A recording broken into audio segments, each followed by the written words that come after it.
Good evening. Welcome to think SSC. आप सभी का थिंक एसएससी के एप्लीकेशन पे बहुत बहुत स्वागत है। कैसे हैं आप सब लोग? मैं उम्मीद करती हूँ कि आप सब लोग बहुत अच्छे होंगे और बहुत अच्छे से अपनी पढ़ाई कर रहे होंगे। तो आ जाइए फटाक से लाइव, फिर अपनी आज की क्लास स्टार्ट करते हैं। और हम क्या पढ़ रहे थे? हम वायरस डिजीज यानी कि विषाणु से होने वाले रोग। आपके चारों तरफ जितने भी सराउंडिंग में वायरस होते हैं वो कौन कौन सी बीमारियां कर सकते हैं हमारे बॉडी में, यानी कि ह्यूमन बॉडी में अगर कोई वायरस आ गया तो वो कौन कौन सी डिजीज कर सकता है। इसमें से कुछ हमने पढ़ ली थी। कौन कौन सी पढ़ ली थी आपको याद है? हमने पढ़ी थी बच्चा पहली डेंगू। डेंगू किस वायरस की वजह से होता है? उसके बाद हमने दूसरी कौन सी पढ़ी थी? दूसरी हमने पढ़ी थी उसके बाद आपकी चिकन पॉक्स और स्मॉल पॉक्स, ये दो पढ़ी थी ना। अब मैंने कहा था कि नेक्स्ट क्लास में मैं आपको पढ़ाऊंगी HIV एड्स के बारे में, और HIV एड्स थोड़ी सी बड़ी है, उसमें टाइम लगेगा। हाय संजय, कुमकुम सिंह, उसके बाद है सुधीर शर्मा, कुलदीप जाटव, स्वाति कुमारी, पंकज, उपांक्षा, राहुल, सबको मेरी तरफ से भैया बहुत सारा नमस्ते, बहुत सारा प्यार। तो मैंने कहा था नेक्स्ट क्लास में सिर्फ एक बीमारी पढ़ पाएंगे, वो है HIV एड्स, क्योंकि एड्स के बारे में आपको जानकारी होना बहुत जरूरी है और इससे एग्जाम में बहुत सारे क्वेश्चंस बनते हैं। ओके, हाँ जी, गुड इवनिंग, गुड इवनिंग। आप सभी का स्वागत है इस आज की क्लास में, इस सेशन में। इस सेशन में हम क्या पढ़ने वाले हैं? तो इस सेशन में हम HIV एड्स के बारे में पढ़ने वाले हैं, जैसा मैंने आपको पहले भी बताया है ना। HIV एड्स कैसे होता है? HIV एड्स अगर HIV एड्स और HIV में क्या डिफरेंस होता है? बहुत सारे लोगों को तो यही नहीं पता होता है कि HIV और एड्स दोनों ही हम अलग अलग चीजों के रूप में कंसिडर करते हैं इनको, यानी कि HIV पॉजिटिव इंसान अलग होता है। अलग का मतलब HIV पॉजिटिव बहुत दिनों तक, जब इंसान को HIV पॉजिटिव निकल जाता है तो 5 से 7 साल बाद उसको एड्स निकल जाता है, यानी कि HIV पॉजिटिव से एड्स तक जाने में 5-7 साल भी लग जाते हैं। तो ऐसे इस तरीके की हम सारी जानकारी आज के सेशन में लेने वाले हैं। आज हम क्या क्या पढ़ लेंगे? HIV एड्स होता क्या है, कैसे होता है, इसका हिस्ट्री क्या है, कहां से आया था, इंडिया में कैसे आया था, फिर HIV एड्स हो जाए तो क्या क्या सिम्टम्स हैं, उस बॉडी में क्या क्या सिम्टम्स दिखेंगे और इससे बचने के लिए क्या क्या प्रिकॉशंस लेना चाहिए, ये सारी बातें हम आज के सेशन में करने वाले हैं। सो आ जाइए फिर सभी लोग लाइव। सबसे पहले बात करते हैं हम HIV और एड्स, है ना। देखो बच्चा, दोनों यहां पर HIV का मीनिंग क्या है और एड्स का मीनिंग क्या है, दोनों बातें अच्छे से सुन लो। सबसे पहले समझो एड्स क्या होता है। एड्स का फुल फॉर्म होता है acquired immunodeficiency syndrome. Acquired immunodeficiency syndrome, इस फुल फॉर्म के अंदर ही इस एड्स का मीनिंग मीनिंग छुपा हुआ है। क्या? एक्वायर्ड का मतलब होता है अर्जित करना। जो बीमारी आप एनवायरमेंट से एक्वायर करते हो, एक्वायर, ठीक है। इम्यूनो का मतलब इम्यून सिस्टम, हमारे बॉडी में एक डिफेंस सिस्टम है जो बीमारियों से लड़ने का काम करता है, जो इन्फेक्शंस के अगेंस्ट फाइट करता है, लड़ाई करता है। उसको हम क्या कहते हैं? उसको हम कहते हैं इम्यून सिस्टम, प्रतिरक्षी तंत्र। और डेफिशिएंसी का मतलब होता है कमी आना। डेफिशिएंसी का मतलब होता है कमी आना। और सिंड्रोम शब्द का मतलब क्या होता है? सिंड्रोम का मतलब होता है cluster of syndromes, cluster of एक मिनट, आवाज नहीं आ रही है, कुछ बच्चे कह रहे हैं क्लास चल गई है ना, कुछ कह रहे क्लास ही नहीं चल रही, कुछ कह रहे आवाज नहीं आ रही। एक बार कमेंट करके बताना मुझे कि आवाज आ रही है ना आपको अच्छे से। शिवानी धांकर, ये नवल किशोर प्रसाद हर क्लास में आते और हर क्लास में एक ही कमेंट करते, आवाज नहीं आ रही है। आपकी परसों की क्लास में भी सेम कमेंट था। आपके क्लास को डिस्टर्ब करने आते हो कि इनको ब्लॉक कर दो यहाँ से। हर रोज इनका एक ही कमेंट आता है, आवाज नहीं आ रही है। आपकी बात पे तुम्हें ट्रस्ट नहीं करूंगी। बाकी बच्चों एक बार मुझे कमेंट करके बताना क्या आवाज आ रही है ना, कोई प्रॉब्लम तो नहीं है ना साउंड में, ऑडियो वीडियो में। फिर क्लास तो चल रही है ना, एक बार मैं चेक कर लूं। आवाज तो आ रही है यार, सब ठीक है एकदम यहां से तो।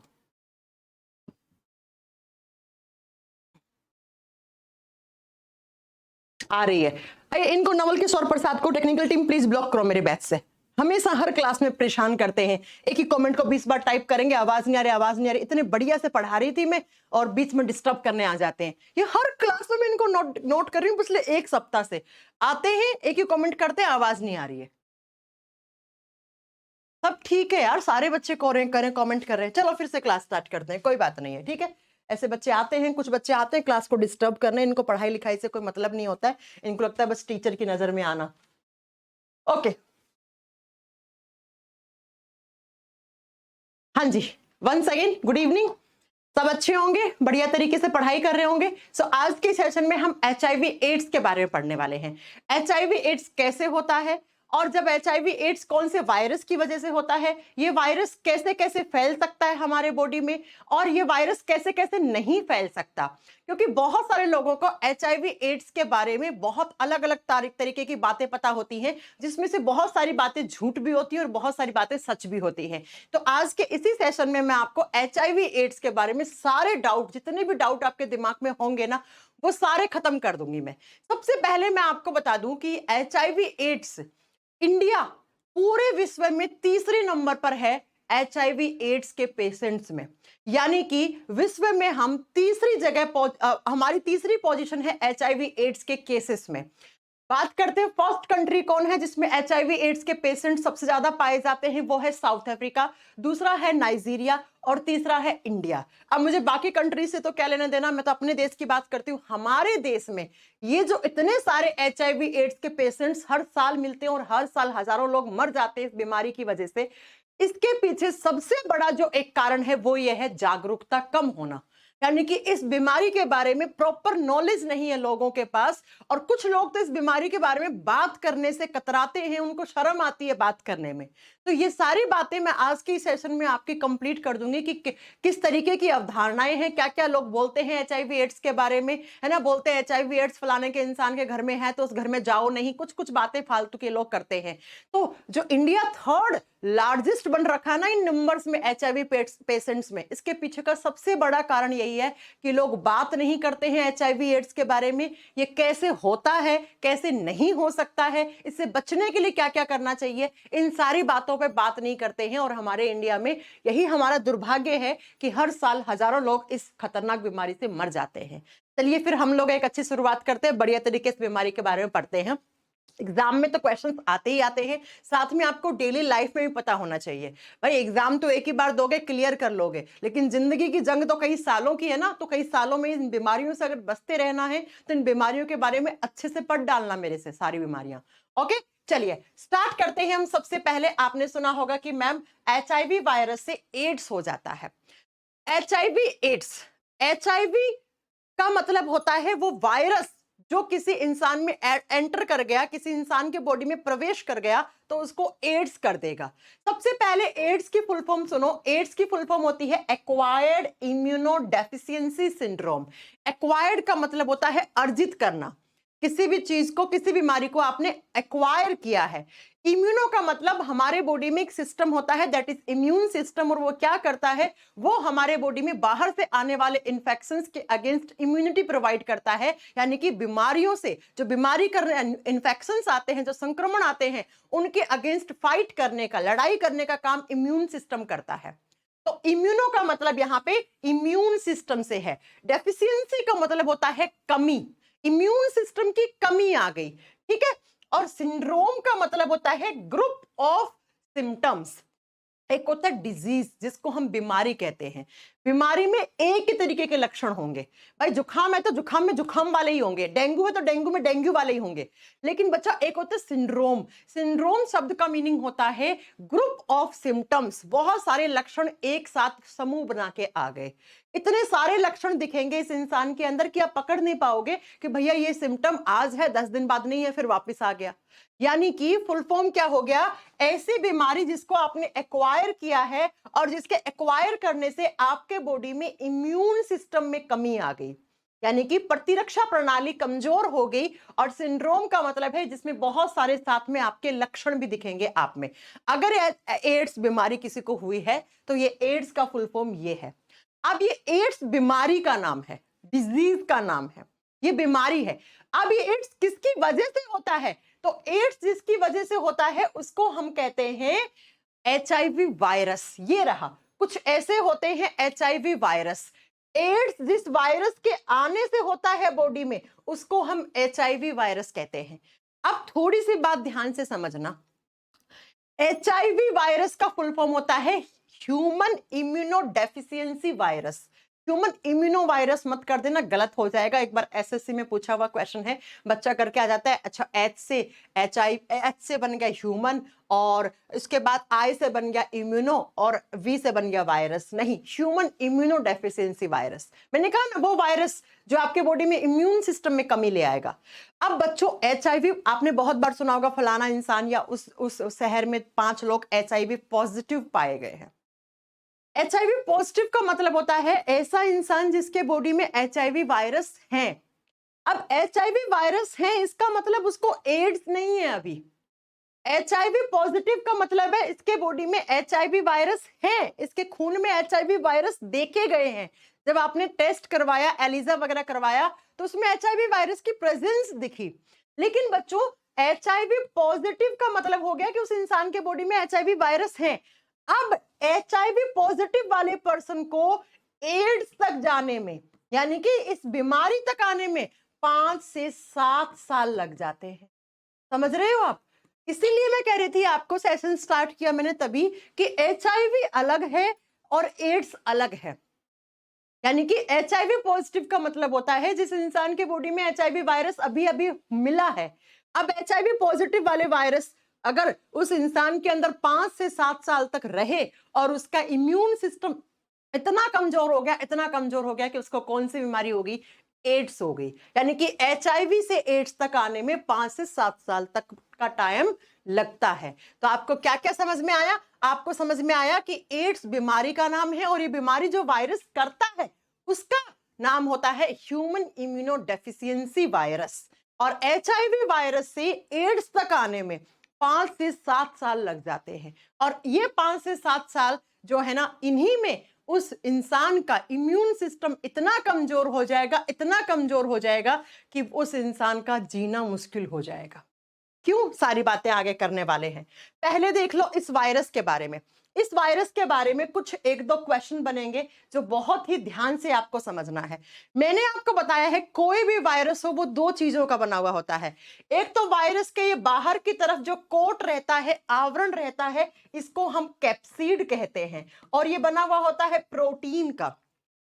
यानी कि ये जो वायरस होते हैं इनके बाहर की तरफ जो कवरिंग लगी हुई होती है, जो आवरण लगा हुआ होता है, उसको कैप्सिड कहते हैं, और वो प्रोटीन का बना हुआ होता है। और किसी भी वायरस के अंदर उसका न्यूक्लिक एसिड होता है, अंदर उसका न्यूक्लिक अम्ल होता है, और ये न्यूक्लिक अम्ल या तो डीएनए होगा या आरएनए होगा, आइदर डीएनए और आरएनए। मैंने ये बताई थी आपको बात कि एक ही वायरस में दोनों न्यूक्लिक एसिड नहीं हो सकते, डीएनए आरएनए दोनों नहीं हो सकते, आइदर इट इज डीएनए और इट इज आरएनए। तो बच्चों, एग्जाम का जो क्वेश्चन बनता है वो बनता है कि एचआईवी वायरस के अंदर कौन सा न्यूक्लिक एसिड होता है, इसमें डीएनए है या इसमें आरएनए है? तो आप बताना, इसमें होता है आरएनए। यानी कि एचआईवी वायरस एक कैसा वायरस है? HIV virus is a RNA virus, is a RNA virus. बात समझ में आ गई? अब बच्चों, जो क्वेश्चन आता है वो ये आता है कि एचआईवी वायरस किस टाइप का वायरस है। अब आप कहोगे मैम इतना डीप में तो हमने पढ़ा ही नहीं, है ना? पढ़ना तो पड़ेगा ना। अब वो बात तो रही नहीं एग्जाम के लेवल की कि एचआईवी का फुल फॉर्म पूछ लेगा या एड्स का फुल फॉर्म पूछ लेगा, है ना? अगर आपको बढ़िया से मार्क्स स्कोर करने हैं साइंस में तो आपको डिटेल में पढ़ना पड़ेगा। जब बात करते हैं एचआईवी वायरस आरएनए वायरस है, बात को समझ में आ गई आपको? ये क्वेश्चन बन गया आपका पहला। दूसरा आता है कि ये किस टाइप के वायरस है, तो आप लिखिएगा एचआईवी वायरस एक टाइप के रेट्रो वायरस है। ये कैसे वायरस है? ये रेट्रो वायरस है, रेट्रो विषाणु है। अब मैम इस शब्द का मीनिंग क्या है? कोई बच्चा अगर पीसीएस वीसीएस के लिए तैयारी कर रहा है ना, या पीजीटी के लिए तैयारी कर रहा है, वो ध्यान से समझ लेना इस चीज को। रेट्रो वायरस क्या होता है? जनरली बहुत ध्यान से मेरा सेंटेंस सुनना, जनरली हमेशा डीएनए से आरएनए बनता है, डीएनए से आरएनए बनता है, जबकि ये जो है ना, ये कौन सा वायरस, कौन सा न्यूक्लिक एसिड, जो एचआईवी वायरस का आरएनए है ना, वो इसका उल्टा करता है। ये क्या करता है? ये अपने आरएनए से डीएनए बनाता है, इसीलिए हम इसको बोलते हैं कि ये रिवर्स ट्रांसक्रिप्शन करता है। और रेट्रो वायरस का मीनिंग, रेट्रो का मतलब ही होता है उल्टा, यहां पे उल्टा, उल्टे का मतलब कि जो आरएनए होता है, किसका आरएनए, एचआईवी वायरस का, वो आरएनए से डीएनए बनाता है। वैसे हमेशा डीएनए से आरएनए बनता है, इसको ट्रांसक्रिप्शन कहा जाता है, ठीक है। और जब आरएनए से डीएनए बन जाए, उल्टा बन जाए, तो उसको रिवर्स ट्रांसक्रिप्शन कहा जाता है। तो यहां पर रेट्रोवायरस का मीनिंग यही है कि एचआईवी वायरस जो है ना, उसके वो क्या करते हैं, वो आरएनए से डीएनए बनाते हैं। वो क्या करते हैं, आरएनए से डीएनए बनाते हैं। इसीलिए आज तक इसका कोई वैक्सीन नहीं बन पाया, मैं आपको ये भी बता दूं। सुना होगा आपने, 40 साल से ऊपर हो गए इस बीमारी को आए हुए, लेकिन आज तक इस बीमारी का कोई टीका नहीं है किसी भी कंट्री के पास। हालांकि बहुत सारे लोग ट्राई कर रहे हैं और बहुत बार आप सुनते भी हैं कि ट्रायल फेल हो गया है। एचआईवी के से बचने के लिए वैक्सीन बना रहे थे, कोई दवाई बना रहे थे, कोई टैबलेट बना रहे थे, लेकिन फेल हो गए। आज तक किसी भी कंट्री के पास एचआईवी एड्स का, यानी कि एड्स का कोई भी टीका नहीं है। हालांकि आगे आने वाले भविष्य में हम यही एक्सपेक्ट करते हैं कि आ जाए जल्दी से इसका टीका। क्यों नहीं आता, अभी बात करेंगे हम। इसी की वजह से ही इसका टीका सक्सेसफुल नहीं हो पाता है। बात समझ में आ गई? एड्स का फुल फॉर्म क्या होता है, कहां से? मैंने कहा इंडिया में 3 नंबर पे हमारे पास सबसे ज्यादा एचआईवी एड्स के पेशेंट्स हैं। अब थोड़ी सी इतिहास की बात करते हैं कि मैम ये वायरस कहां से आए। ऐसा माना गया है कि ये वायरस, जो बंदर है ना, बंदर को हम हमारे बहुत नजदीक प्रजाति के लोग समझते हैं, है ना। बंदरों के खून में, बंदरों का खून और बंदरों के बहुत सारे कैरेक्टरिस्टिक्स, बहुत सारे जीनोमिक सीक्वेंस हमारे जैसी होती हैं। तो इसलिए हम लोग जब भी कोई एक्सपेरिमेंट करते हैं तो उसकी तुलना हम बंदर से करते हैं। तो सबसे पहले ऐसा माना गया था कि एक जो एचआईवी पॉजिटिव बंदर मिला था, और एचआईवी पॉजिटिव बंदर के जो ब्लड को निकाल के उसका सैंपल वैंपल लैब में जाकर देखा गया तो उसमें एचआईवी पॉजिटिव वायरस मिले। उसके बाद 1981 में सबसे पहला केस मिला था इंसान के अंदर, यूएसए में। यूएसए में 1981 में बंदर से इंसान में ट्रांसफर हो चुका था। ये बहुत सारे ऐसे वायरस होते हैं, आपने सुना होगा, कोई वायरस होता है सांप से आता है, जैसे कोरोना के बारे में हमने स्टार्टिंग में सुना था कि चमगादड़ से आया था। ठीक है, ऐसे ही ये बंदर से इंसान में ये क्या हो गया, आ गया। ये इसकी हिस्ट्री है। 1981 में यूएसए में आया था और 1986 में इंडिया में हमारे भारत देश में 1986 में पहला पेशेंट मिला था। और कहां पे मिला था तो आपको बताना है, चेन्नई में। चेन्नई के अंदर पहला पेशेंट मिला इंडिया का। अब 1986 से हर साल हजारों पेशेंट्स मिलते हैं एचआईवी पॉजिटिव, एंड हजारों पेशेंट एचआईवी पॉजिटिव से एड्स की स्टेज में जा रहे हैं भारत देश। ओके, ये इसकी हिस्ट्री थी, मैंने आपको बता दी। ये जब भी आप ऐसा सिंबल देखोगे, ये सिंबल किसको डिनोट करता है, ये करता है एचआईवी पॉजिटिव जो पेशेंट्स हैं उनकी एकता और सद्भावना को रिप्रेजेंट करता है। ऐसा सिंबल आप जहां पर भी देखेंगे तो ये किसके लिए यूज में लेते हैं, ये एचआईवी पॉजिटिव जो पेशेंट्स होते हैं उनकी एकता और सद्भावना को ये क्या करता है, रिप्रेजेंट करता है। और हर साल हमारे देश में 1 दिसंबर को हम मनाते हैं एचआईवी एड्स डे। इस दिन हम लोग इस बीमारी के बारे में कुछ अलग अलग एनजीओ काम कर रहे हैं और जो ऑर्गेनाइजेशन काम कर रहा है एड्स के लिए, वो लोग जागरूकता फैलाते हैं इस बीमारी के बारे में। ठीक है, वैसे मुझे लगता है कि हर दिन अगर किसी को थोड़ा बहुत भी इस बीमारी के बारे में पता है, और जिसको नहीं पता है थोड़ा बहुत, उसको जाके हमेशा आपको बताना चाहिए इस बीमारी के बारे में। बाकी 1 दिसंबर ऑफिशियली हम एचआईवी एड्स डे मनाते हैं। बात करते हैं बच्चा, अगली बात ये आती है कि मैम ये एचआईवी वायरस जो है ये कैसे आ जाते हैं बॉडी में, है ना। ये तो पता लग गया कि एचआईवी वायरस जो है वो किस टाइप का वायरस होता है, ये सारी बातें आपको समझ में आ गई।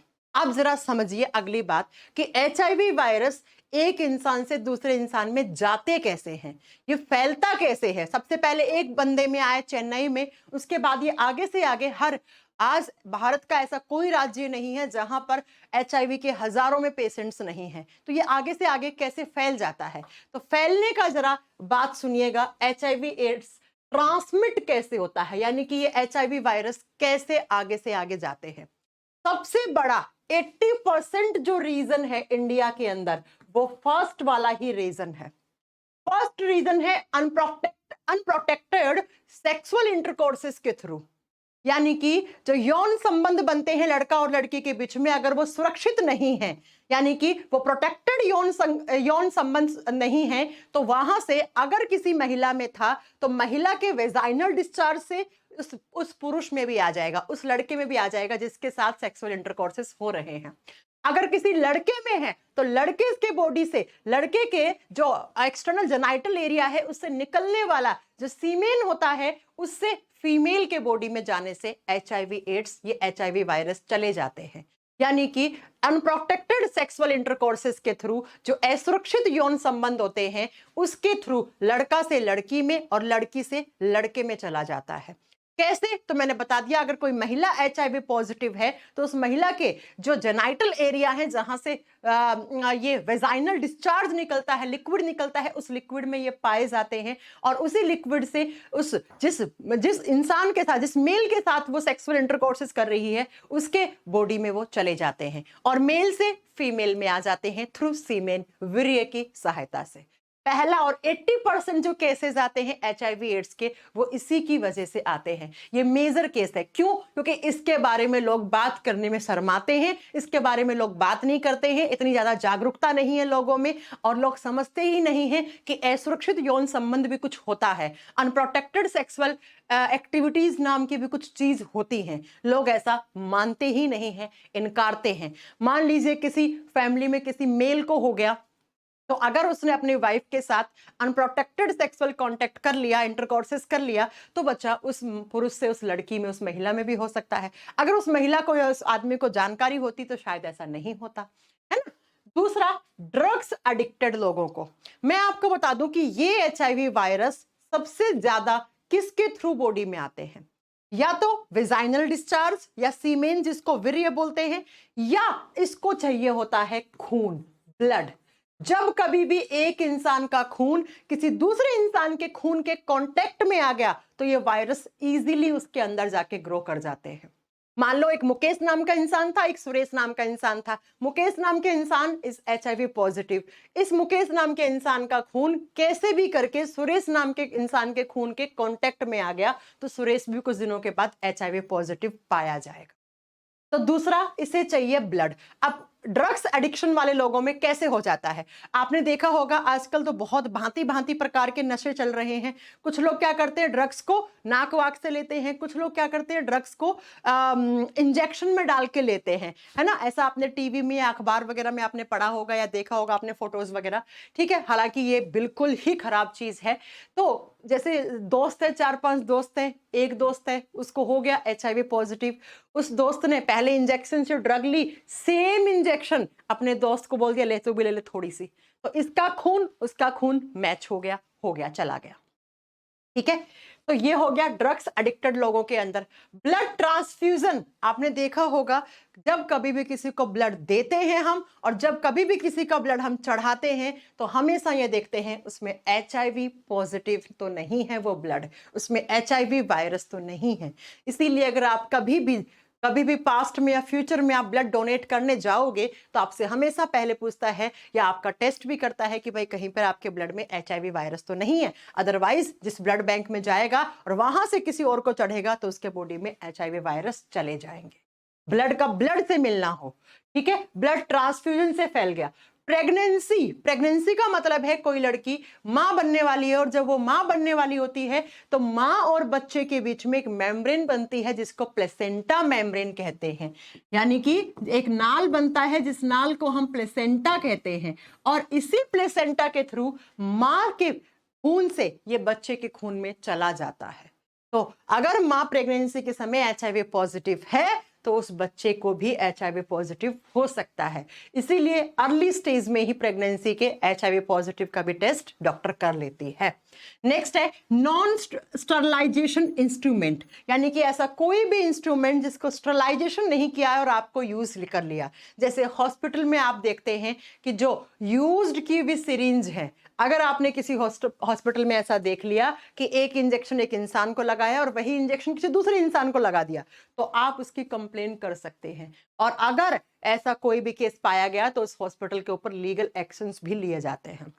तो हमेशा जो इंजेक्शंस होते हैं वो नए पैकेट से निकाल के ही आपके सामने कोई लगाए, देखते रहिए। दूसरा, आप जो लड़के लोग होते हैं वो सेविंग करवाते हैं, नाई के पास जाते हैं तो उस तरह लगवाते हैं तो हल्का फुल्का कट लग जाता है, खून निकल जाता है, और वो नाई क्या करता है, वही रेजर वही उस तरह किसी और को के बॉडी में यूज कर लेता है, उसके बाल वाल काटने में यूज कर लेता है। तो मान लो अगर पहले वाले इंसान का जिसका कटर था उस तरह पे खून लगा था, क्या पता वो HIV पॉजिटिव हो, तो आपको भी हो जाएगा।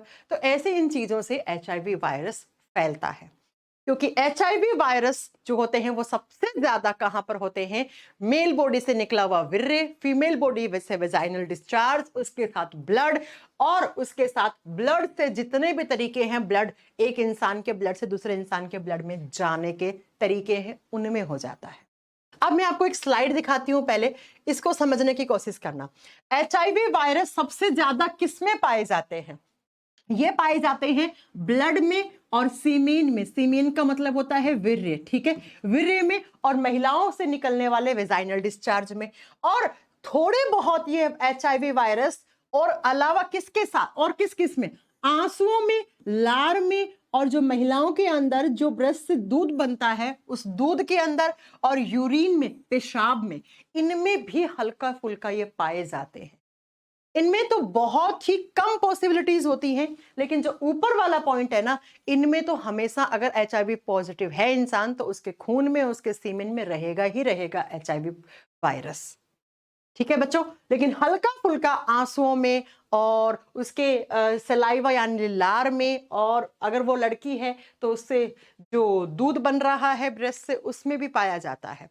तो ये बात हो गई कि HIV एड्स फैलता कैसे है, ट्रांसमिट कैसे होता है। तो ट्रांसमिट ऐसे होता है, सबसे बड़ा मेजर रीजन है 80% केसेस का, वो है अनप्रोटेक्टेड सेक्सुअल इंटरकोर्सेस, ठीक है, असुरक्षित यौन संबंधों के द्वारा ये महिला से पुरुष में, पुरुष से महिला में चला जाता है। बाकी ये सारी एक्टिविटीज हैं जिनकी वजह से भी ये फैल सकता है। अब बात करते हैं HIV एड्स किसके थ्रू ट्रांसमिट नहीं होता। आपने सुना होगा, साथ खाना खाने से, उसके कपड़े पहनने से, उसके साथ उठने से, बैठने से, उसके साथ हैंडशेक करने से, उसके साथ घूमने से HIV पॉजिटिव वाले इंसान के साथ आपको HIV एड्स नहीं हो सकता। बहुत सारे लोगों ने अवधारणा बना रखी होती है कि फलाना इंसान को HIV एड्स है तो उसके घर नहीं जाना, उसको अपनी गाड़ी में नहीं बैठाना, उससे हाथ नहीं मिलाना, वो जिस कुर्सी पे बैठता है उस कुर्सी पे नहीं बैठना। ये सब फालतू की बकवासें हैं, ठीक है, ये सब फालतू की बकवास है। कैसे नहीं फैलता? टच करने से। आपने अगर HIV पॉजिटिव वाले इंसान को टच करा है तो बिल्कुल ना घबराइए, आप में HIV वायरस नहीं आएंगे, ठीक है। Next, through blood, through food. अगर आप उसके साथ खाना खा रहे हैं, बैठ के उठ रहे हैं, बैठ रहे हैं उसके साथ, अपनी गाड़ी में बैठा रहे हैं, आप बाइक पे बैठ रहे हैं उसके साथ, आपको HIV एड्स नहीं होगा। नेक्स्ट, अगर आप उसके साथ हग कर रहे हैं, किस कर रहे हैं, तब भी आपको HIV एड्स नहीं फैलेगा। इंसेक्ट बाइट, यानी कि अगर किसी HIV पॉजिटिव वाले इंसान को मच्छर वच्छर काट लेता है और सेम मच्छर आपको काटता है, सेम मच्छर आपको काटता है, ठीक है, तो साथ खाने से, बच्चा आप उसके मुंह से निकाल के खाना नहीं खा रहे ना, साथ खाने से आप कह रहे हो मैम फैलता नहीं है। मैंने कहा सलाइवा में हल्का फुल्का होता है, सलाइवा मुंह में होता है, लार लार हाथ वाथ में नहीं होता है, आसपास के एनवायरनमेंट में नहीं होता है। अगर उसके मुंह से निकाल के खाना थोड़ी खा लोगे आप, तुम कैसी बातें करते हो ना। इंसेक्ट बाइट का मतलब होता है, बहुत सारे लोगों को लगता है कि अगर HIV पॉजिटिव पर्सन को मच्छर ने काट लिया और उसी मच्छर ने आपको काट लिया तो आपके खून से उसका खून मिल गया तो आपको हो जाता है। नो, जो इंसेक्ट्स होते हैं, जो मच्छर होते हैं, उनके मुंह में जो सलाइवा होता है, लार होता है, उसमें ये वायरस डीएक्टिवेट हो जाते हैं, ये मर जाते हैं, ठीक है। इसके अलावा स्विमिंग पूल में नहाने से भी, यानी कि अगर कोई HIV पॉजिटिव इंसान स्विमिंग पूल में नहा के गया है और आप भी उसी स्विमिंग पूल में नहा रहे हैं तो बिल्कुल मत घबराइए, आपको HIV एड्स नहीं होगा। पॉइंट क्लियर हो गया, यानी कि साथ उठने से, बैठने से, उसके साथ घूमने से, उससे हैंडशेक करने से, उसके गले लगने से, उसके साथ आप अगर खेल खेल रहे हैं कोई, या उसको किसी कीड़े ने काट दिया, आपको भी काट लिया, तो इस तरीके से इन सारी चीजों से HIV एड्स आपको नहीं फैलेगा। ये था, आपको पता होना चाहिए था इस चीज के बारे में, ठीक है। HIV एड्स कैसे होता है, तो मैंने पहला रीजन बता दिया, सेक्सुअल इंटरकोर्सेस के थ्रू। दूसरा, जब कोई लड़की प्रेग्नेंट है तो मां से बच्चे से प्लेसेंटा के थ्रू चला जाता है। और तीसरा, जब खून का खून से मिलना होता है तभी। और नेक्स्ट नॉन स्टेराइल टूल्स, यानी कि ऐसे इंस्ट्रूमेंट जो हॉस्पिटल में काम में लिए जाते हैं या जो नाई वाई की दुकान पे काम में लिया जाता है, तो उन सारे के सारे इंस्ट्रूमेंट्स को अगर स्टेलाइजेशन नहीं किया गया है और उनके ऊपर कहीं पर भी कोई HIV पॉजिटिव इंसान का कोई हल्का फुल्का खून लगा हुआ है और वो अगर आपके ब्लड से कांटेक्ट कर गया तो आप HIV पॉजिटिव हो सकते हो। ये है HIV वायरस के ट्रांसमिट होने के रीजन। अब आपको पता लग गया एड्स क्या होता है, HIV वायरस क्या होता है, कैसे फैलता है और कैसे नहीं फैलता है, ये पता लग गया।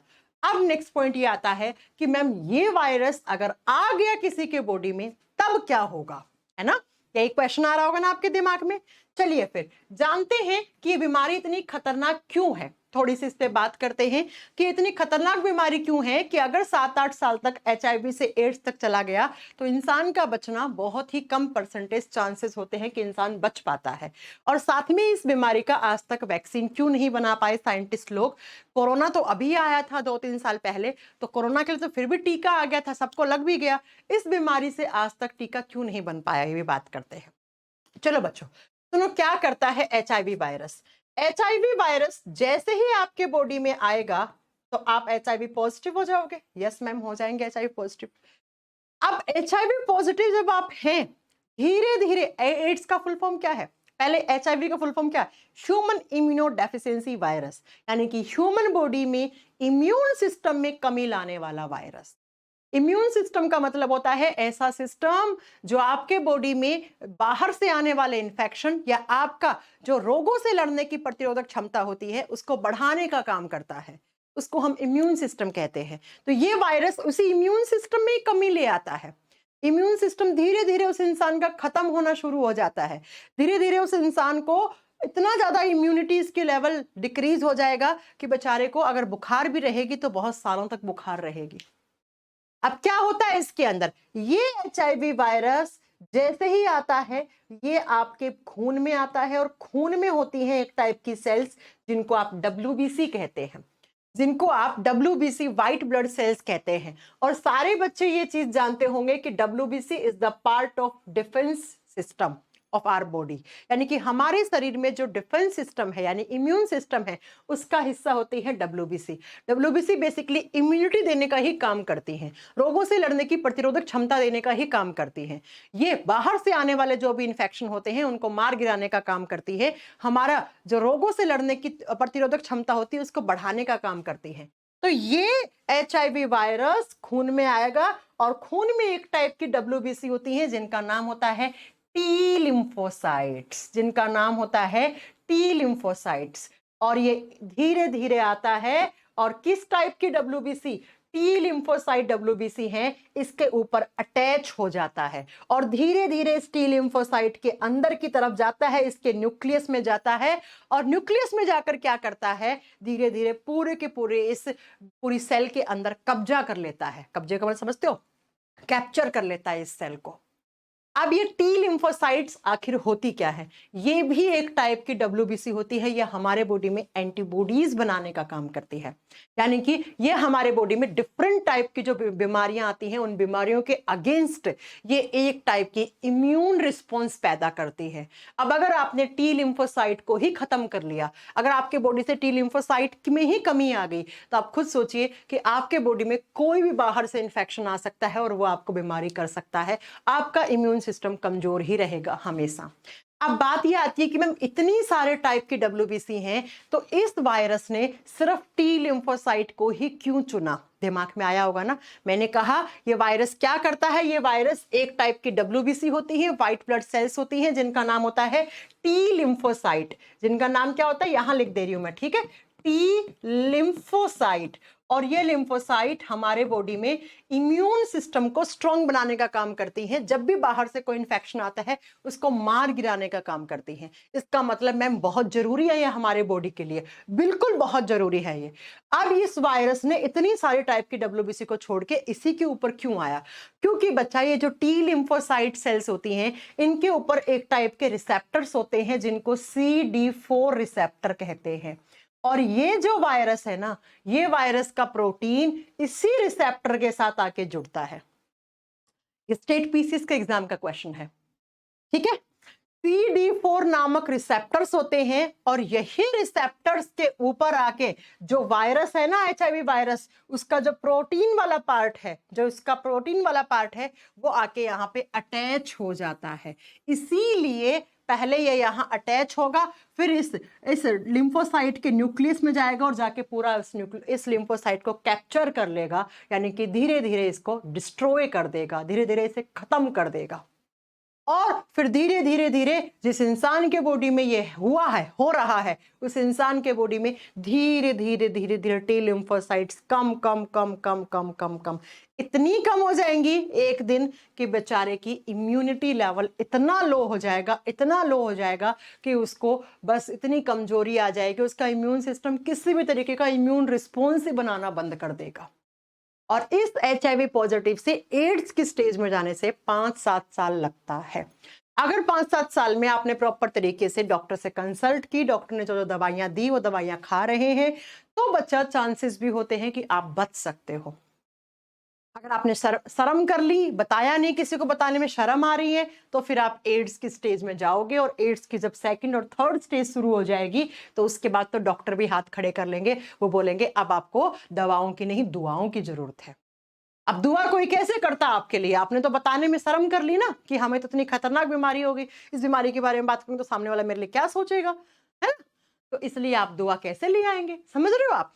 तो CD4 रिसेप्टर्स कौन सी सेल्स पे होते हैं? टी लिम्फोसाइट सेल्स पे होते हैं, और टी लिम्फोसाइट्स एक टाइप की WBC सेल्स ही होती हैं, और इन्हीं सेल्स को डिस्ट्रॉय कर देते हैं HIV वायरस। इसीलिए एग्जाम में क्वेश्चन आता है HIV वायरस किस टाइप की WBC को खत्म कर देता है?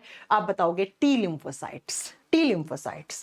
ठीक है, क्या करते हैं ये वायरस, कैसे धीरे धीरे इम्यून सिस्टम में कमजोरी आती है, समझ में आ गई बात आपको? कैसे इन्फेक्शन करते हैं, कौन से टाइप की सेल्स को करते हैं, इसीलिए हम कहते हैं ह्यूमन इम्यूनोडेफिशिएंसी वायरस, इसीलिए हम कहते हैं एक्वायर्ड इम्यूनोडेफिशिएंसी सिंड्रोम।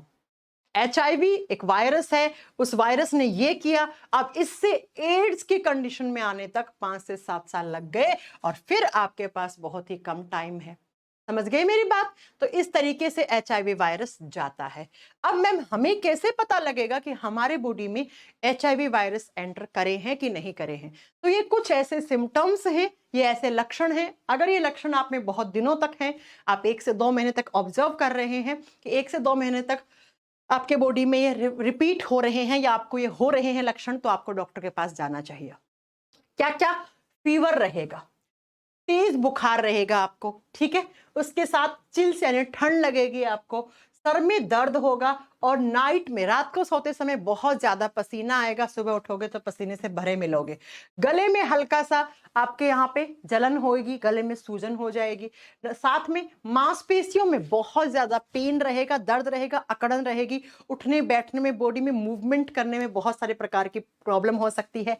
जॉइंट्स जो जोड़ होते हैं उनमें दर्द होता है, थकान बहुत ज्यादा रहती है, कुछ किया नहीं फिर भी थकान रहती है, और साथ में आपके जो लिम्फ नोड्स होते हैं ना गले में, लिम्फ नोड्स आपके यहाँ यहाँ यहाँ होते हैं, इनमें भी सूजन आ जाती है, और मुंह में छाले भी हो जाते हैं। ये सारे वो लक्षण हैं जो इंसान को HIV पॉजिटिव बताने के लिए काफी है। लेकिन बच्चा इन सारे लगे लक्षण तो आपको कि मैम बुखार में भी रहते हैं, ये लक्षण तो नॉर्मली जुकाम खांसी में भी रहते हैं, बिल्कुल सही बात है। लेकिन अगर ये सिम्टम्स आपके बॉडी में 1 से 1.5 महीने तक आ रहे हैं लगातार, तब आपको डॉक्टर के पास जाने की जरूरत है, क्योंकि जुकाम और कोई भी बुखार 15-20 दिन में ठीक हो जाता है। अब बात ये करते हैं डॉक्टर क्या करेगा। तो डॉक्टर सबसे पहले HIV वायरस की प्रेजेंस को देखेगा, और उसके लिए करेगा एक टेस्ट। कौन सा टेस्ट करता है? ELISA। कौन सा टेस्ट करता है? प्राइमरी टेस्ट करता है ELISA। इसका फुल फॉर्म होता है एंजाइम लिंक्ड इम्यूनोसॉर्बेंट एसे। ये करेगा। लेकिन बच्चों ये टेस्ट ना कंफर्मेटरी टेस्ट नहीं होता है। अगर ELISA में पॉसिबिलिटीज हल्की फुल्की दिखी, कुछ परसेंटेज में दिखी, तो डॉक्टर क्या करता है फिर कंफर्म करने के लिए करता है वेस्टर्न ब्लॉटिंग टेस्ट। ये कंफर्म करता है कि आप HIV पॉजिटिव हैं या नहीं। तो अगर आपसे पूछे ना प्राइमरी बेस पे HIV पॉजिटिव है या नहीं, इसका पता लगाने के लिए कौन सा टेस्ट करते हैं, तो आप बताओगे वो ELISA करते हैं। लेकिन कंफर्मेटरी टेस्ट कौन सा है जिससे 100% निश्चित ये हो जाएगा कि आप HIV पॉजिटिव हैं या नेगेटिव हैं, तो वो है वेस्टर्न ब्लॉटिंग टेस्ट। इनसे डॉक्टर पता कर लेता है कि आप HIV पॉजिटिव हैं या नहीं। अब बात ये आती है कि मैम इसका ट्रीटमेंट क्या है। इसका ट्रीटमेंट के लिए कोई वैक्सीन तो नहीं बनी है। वैक्सीन इसलिए नहीं बनी क्योंकि मैंने बताया है आपको, HIV वायरस का अगर वैक्सीन बन भी जाएगा तो वो इफेक्टिव नहीं है। क्यों नहीं है इफेक्टिव? क्योंकि HIV वायरस एक टाइप के RNA वायरस होते हैं और ये RNA से DNA बनाते हैं, ये रिवर्स ट्रांसक्रिप्शन करते हैं। तो जब जब ये RNA से DNA बनाते हैं तो हर एक स्टेज में, हर एक सेल में अलग टाइप का म्यूटेंट बना लेते हैं, अलग टाइप का ये अपना जीनोमिक सीक्वेंस तैयार कर लेते हैं, अलग टाइप का अपना एक वेरिएंट बना लेते हैं हर एक सेल में। अब सोचिए, आपने अगर एक वेरिएंट पकड़ा, उसके जीनोम सीक्वेंस बना दी और उसके अगेंस्ट आपने दवाई बना ली, वैक्सीन बना दी, आपने इंजेक्शन लगा दिया, अगले ही दिन दूसरे टाइप का क्या बन गया? म्यूटेंट बन गया। तीसरे दिन तीसरे टाइप का म्यूटेंट बन गया। तो डॉक्टर्स और साइंटिस्ट लोगों को समझ में ही नहीं आएगा भैया किस म्यूटेंट की कौन सी जीनोमिक सीक्वेंस करके किस टाइप का वैक्सीन बनाए। और यही एक कारण है सबसे बड़ा कि आज तक किसी भी देश के पास कोई भी साइंटिस्ट 100% सक्सेसफुल नहीं हो पाया HIV एड्स की वैक्सीन बनाने के लिए। ये आपको पता लग गया होगा। अब हम इसका इलाज क्या है? इसका इलाज है सिर्फ दवाइयों से। दवाइयों से ही डॉक्टर इसको ठीक कर सकता है, और वो तब जब आपको सही समय पे पता लग गया कि आप HIV पॉजिटिव हैं, उसको एड्स तक की स्टेज पे ना जाने दिया जाए, तब ही ये इलाज पॉसिबल है। इसके लिए जो थेरेपी चलती है वो चलती है एंटी रेट्रोवायरल थेरेपी। मैंने कहा ना, किस टाइप के वायरस हैं? रेट्रोवायरस हैं। तो एंटी रेट्रोवायरल थेरेपी नाम की एक थेरेपी चलती है जिसमें पॉसिबिलिटीज होती हैं कि आप बच सकते हो। और उसमें क्या? तो इसमें हैवी ड्रग्स दी जाती हैं। ड्रग्स का मतलब वो ड्रग्स नहीं है, हैवी डोज की मेडिसिन दी जाती हैं, दवाइयां दी जाती हैं। और ये दवाइयां बहुत ही ज्यादा टेन्योर के साथ चलती हैं, यानी कि डेली खानी पड़ती हैं और बहुत दिनों तक खानी पड़ती हैं। ये दवाइयां क्या करती हैं? हल्का फुल्का आप जिस इंसान के बॉडी में इम्यून सिस्टम की कमी हुई थी उसके इम्यून सिस्टम को प्रोटेक्ट करती हैं थोड़ा बहुत, और साथ में ये HIV और ज्यादा ना फैले उसके बॉडी में, और ज्यादा उसके इम्यून सिस्टम में कमी ना लाए, उसको रोकने का काम करती है। लेकिन मैंने कहा ना, ये भी तब इफेक्टिव है जब आपको सही समय में पता लग गया कि आप HIV पॉजिटिव हैं और आपने बिना झिझकाए हुए किसी अच्छे डॉक्टर के पास चले गए और डॉक्टर ने भी बढ़िया तरीके से आपका ट्रीटमेंट शुरू कर दिया। तो ये एंटी रेट्रोवायरल थेरेपी आपकी सक्सेसफुल है। कुछ हैवी ड्रग्स दी जाती हैं, डोज मतलब मेडिसिन जैसे एजिडोथाइमिडीन, ये सब टैबलेट दी जाती हैं डॉक्टर के द्वारा। लेकिन अगर आप शर्म कर जाओगे, किसी को बताओगे नहीं, तो फिर आप HIV पॉजिटिव से एड्स की स्टेज में चले जाओगे, फिर डॉक्टर भी कुछ नहीं कर पाएगा। ओके बच्चों, तो ये आपको याद रखना है। इसका टीका क्यों नहीं बना वो भी मैंने बता दिया है, और हम उम्मीद करते हैं कि भैया इसका टीका जल्दी बनाएं, कुछ तो इसका इलाज निकले, ताकि जो हर साल इतने सारे पेशेंट्स इस बीमारी से मर जाते हैं उनको हम बचा पाए। हर साल 1 दिसंबर को इस सिंबल के साथ हम HIV एड्स डे को सेलिब्रेट करते हैं, और ये सिंबल HIV पेशेंट्स की हिम्मत को, उनकी पॉजिटिविटी को, उनकी एकता की, उनको उनकी सद्भावनाओं को रिप्रेजेंट करता है। मुझे लगता है कि आपको ये आज का सेशन बहुत अच्छा लगा होगा। इसमें मैंने सारी बातें बता दी, HIV क्या होता है, एड्स क्या होता है, कौन सा टेस्ट करते हैं, कैसे फैलता है, कैसे नहीं फैलता है, ये वायरस क्या करता है, ये सारी बातें मैंने बता दी हैं। और ये वनडे एग्जाम में तो आते ही आते हैं क्वेश्चन। साथ में बच्चा, आप वनडे एग्जाम को तो एक ही बार दोगे जीवन में, लेकिन इसके बाद आपके जीवन की तो परीक्षा बहुत बड़ी है। तो मुझे लगता है ऐसी खतरनाक बीमारी, इसका कोई इलाज भी ऐसा सच नहीं है, उसके बारे में आपको जागरूक होना बहुत जरूरी है। और आप जागरूक होगे तो आप भी शायद आगे चलकर 2 से 4 लोगों को जागरूक कर पाओगे। इसीलिए मैंने आज आपको यहाँ पर इस क्लास में थोड़ा सा इस बीमारी के बारे में लंबा सेशन रखा, ताकि इस बीमारी के बारे में आपको पता लगे। क्योंकि मैं टीचर हूं और मेरा धर्म है आप लोगों को बताना, यानी कि मेरी ड्यूटी है आप लोगों को इस बीमारियों के बारे में जागरूक करना। तो मुझे उम्मीद है कि ये वीडियो देखने वाले सभी लोगों को मेरे द्वारा दी गई जानकारी में थोड़ा बहुत तो कुछ पता लगा होगा। बाकी आइए हम सब लोग HIV ऐसे लोगों के लिए प्रेयर करते हैं, ऐसे लोगों के लिए हाथ खड़े करते हैं, ऐसे लोगों के लिए हाथ जोड़ते हैं जो लोग इस बीमारी से बहुत ही ज्यादा परेशान हैं। ठीक है, चलो फिर, अच्छा लगा वीडियो तो बढ़िया तरीके से शेयर कर दीजिएगा और इस चैनल को सब्सक्राइब कर लीजिएगा। बाकी आपसे मिलते हैं नेक्स्ट वीडियो में। Thank you so much, bye bye, take care.